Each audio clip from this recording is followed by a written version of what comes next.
मीर तकी मीर की शामिल निसाब दूसरी गज़ल की तशरीह के साथ दोबारा आपकी खिदमत में हाज़िर। मीर तकी मीर को खुदाई सुखन कहा जाता है। मीर को ख़ुद भी इस चीज़ का एहसास था कि वो कितने बड़े शायर हैं। तो मीर ने एक जगह लिखा, सारे आलम पर हूँ मैं छाया हुआ, मुस्तनद है मेरा फरमाया हुआ। इसके अलावा मीर को हर ज़माने में शुरा ने उनके मकाम को तस्लीम किया है। गालिब का शेर है रिख्ता के तुम्ही उस्ताद नहीं हो गालिब, कहते हैं अगले ज़माने में कोई मीर भी था। गज़ल के मतलब है पीरी में क्या जवानी के मौसम को रोइए, अब सुबह होने आई है एकदम तो सोइए। मीर इस शेर में ये बयान कर रहे हैं कि जवानी और बुढ़ापा, जवानी में इंसान की ज़िंदगी एक नासमझी का ज़माना होता है। दो तरह की तशरीहात हैं। एक ये कि मीर कह रहे हैं कि बुढ़ापा आ चुका है, तो वो जो जवानी में जो जोश था, जो शबाब था, जो वलवले थे, जो लगन थी मेरे अंदर, वो अब मफकूद है, मर चुकी है, ख़त्म हो चुकी है। अब बुढ़ापे में ज़िंदगी के दिन तो गुज़र रहे हैं, लेकिन मीर कहते हैं कि अब मुझे वो जवानी का मौसम याद आ रहा है, कि वो जवानी का ज़माना, कि जब मेरे वलवले जवान थे और मैं किसी भी काम से घबराता नहीं था। कोई भी बड़े से बड़ा मकसद हो, किसी भी मुश्किल से मैं मर्दानावार जो है इसका मुकाबला करता था। कहते हैं कि अब उस चीज़ को बार बार वो ज़माना याद आता है। अब सुबह होने आई है एकदम तो सोइए। तो कहते हैं कि सारी रात जो है वो इसी कर्ब और तकलीफ़ में गुज़र जाती है कि काश के वो ज़माना दोबारा लौट आए। तो कहते हैं कि अब सुबह होने वाली है, रात सारी गुज़र चुकी इसी परेशानी में, थोड़ी देर के लिए तो आराम करना चाहिए। दूसरी ये चीज़ है कि पीरी में क्या जवानी के मौसम को रोइए, अब सुबह होने आई है एकदम तो सोइए। शायर कहता है बुढ़ापा आ चुका है। अभी तक जो है जो शायर होते हैं थोड़े चौंचलेपन भी हैं होते हैं शुरा हज़रात के।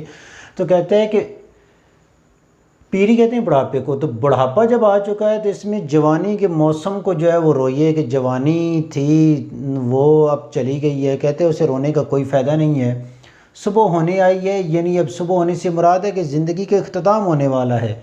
तो एकदम तो सोइए, तो गोया कि जो सारी ज़िंदगी एक तकलीफ़ और परेशानियों से गुजरी है उससे एकदम तो सोइए, यानी जान छोड़ो भाई, ख़त्म होने वाली है। आखिरत की तरफ जो है रुजू करें और इस ज़िंदगी को त्याग दें। अखलास से दिल से चाहिए सजदा, नमाज में बेफ़ायदा है वरना जो यूँ वक्त खोइए। शायर यहाँ पे खुलूस नीयत की बात करता है। हदीस भी है कि इन्नमल अमालु बिन्नियात, के अमाल का दारोमदार नीयतों पर है, कि आपने अखलास और खुलूस से जो सजदा किया वो उन हज़ारों सजदों से बेहतर है जिसमें खुलूस और सच्चाई शामिल नहीं है। शायर कहते हैं कि इखलास से दिल से एक सजदा कर लें वो काफ़ी है, वरना मुनाफ़क़त या दोगलापन या लोगों को दिखाने के लिए है या नमाज में खुलूस नहीं है, तो उसमें गोया कि आप वक्त ज़ाया कर रहे हैं, उस नमाज का भी कोई फ़ायदा नहीं है। तो इस अखलास से ये भी है जो आपके फ़र्स्ट ईयर में ही शामिल है, रहमान बाबा की नज़्म है अखलास। उसके वो कहते हैं कि जो अखलास है वो इंसान को फ़र्श से अर्श तक पहुँचाती है। फ़र्श से अर्श तक का फ़ासला लामहदूद है, लेकिन एक जस्त में, एक लम्हे में जो है इबादत अगर आपने खुलूस से की है तो वो मुकम्मल होती है। वो कहते हैं कि इस चीज़ में, दुनिया में हर चीज़ ने ख़त्म हो जाना है, अखलास बाकी रहता है। तो गोया के अखलास से आप सजदे की जगह पे किसी के साथ भी अच्छाई, नेकी, भलाई करते तो वो बाकी रहती है। अब जान जिसमें खाक से तंग आ गई बहुत, कब तक इसे एक टोकरी मिट्टी को ढोइए। शायर कहता है कि अब जान जिस्म खाक से, जान से मुराद है रूह, और जिस्म खाक जो जिस्म है। कहते हैं रूह जो है अब इस जिस्म से तंग है, बेचैन है, बेकरार है, वो इससे जान छुड़ाना चाहती है। कहते हैं कि बस भाई ख़त्म। उसकी वजह यह है कि जब इंसान की ज़िंदगी मुसलसल गमों, दुखों, तकलीफ़ों से दो चार हो, और स्पेशली मीर की, जिन पे के दाखिली और ख़ारजी हालात कभी भी उनके हक़ में नहीं रहे और उन्होंने उम्र भी बड़ी तवील पाई थी, कोई 90 साल की उम्र थी। तो कहते हैं कि अब जो है रूह जो है इस जिस्म से तंग आ चुकी है और इस जिस्म को एक टोकरी मिट्टी की एक टोकरी करार दी है कि इसको कब तक जो है वो रूह संभाल के रखे। इससे अब जो है वो किनारा कशी इख्तियार करना चाहती है, जान छुड़ाना चाहती है। किस तौर आंसुओं में नहाते हैं गम कुशा, इस आब गर्म में तो न उंगली डबोइए। याद रखिए, किसी शेर में जब शायर कोई मुहावरा इस्तेमाल करता है तो उसे कहते हैं सन्नत एरादुल मिसल। ठीक है, सन्नत एरादुल मिसल।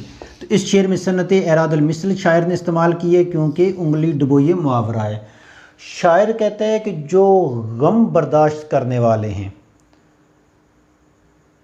गम की कैफियत से दो चार रहते हैं, ये उन्हीं का काम है, ये हर किसी के बस की बात नहीं है। आब गर्म, चूँकि आंसू जो है ना वो उनका आंसू को पानी गर्म होता है, तो इस वजह से कहता है कि साब गर्म में तो ना उंगली डुबोइए। जो गम बर्दाश्त करने वाले होते हैं, चाहे ज़माने का है, लोगों के दुख दर्द का है, ज़माने की बेहतरी का है, मुआशरे और समाज में पाई जाने वाली बुराइयों पे जो है वो कुड़ते रहने के हवाले से वो कहता है वो नहाते हैं, और ये बड़ा मुश्किल और तल्ख़ काम होता है।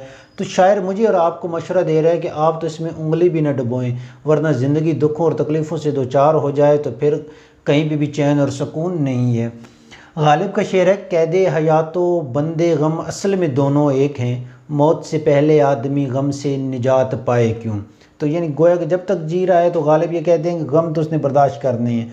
अब ज़िंदगी के हर स्टेज की परेशानियाँ मुख्तलिफ हैं।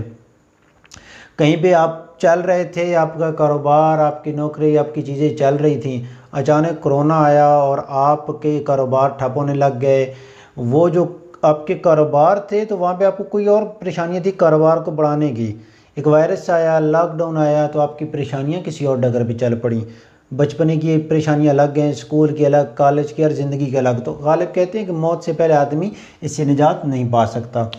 उसके बाद आलूदा उसकी उस गली के जो हों खाक से तो मीर, आब हयात से भी नवे पों धोइए। वे से मुराद है वो, वही बात के अल्फाज जो हैं मतरूक हो चुके हैं अब ये।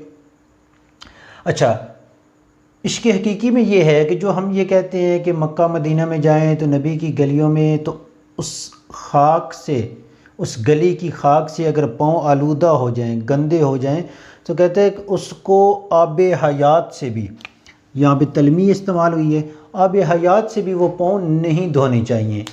इश्क़ मजाजी भी शायर ये कहते हैं कि महबूब की गली के लिए जो हमने 6 फेरे लगाए थे महबूब की दीदार के लिए, और हमारे पाँव उस गली की खाक से जो गंदे हुए, आलूदा हुए, कहते हैं वो पाँव, वो खाक अफजल है, उसे आब हयात जैसे पानी से भी धोना नहीं चाहिए। दूसरा याद रखें, महबूब की गली के चक्कर लगाना, फेरे लगाना, महबूब की गली के तज़किरे करना उर्दू शायरी का रवायती मज़मून रहा है और कमोबेश हर शायर ने इस मज़मून को बयान किया है। नासिर काज़मी ने लिखा कि तेरी गली में सारा दिन दुख के कंकर चुनता हूँ। बहुत छोटी बैर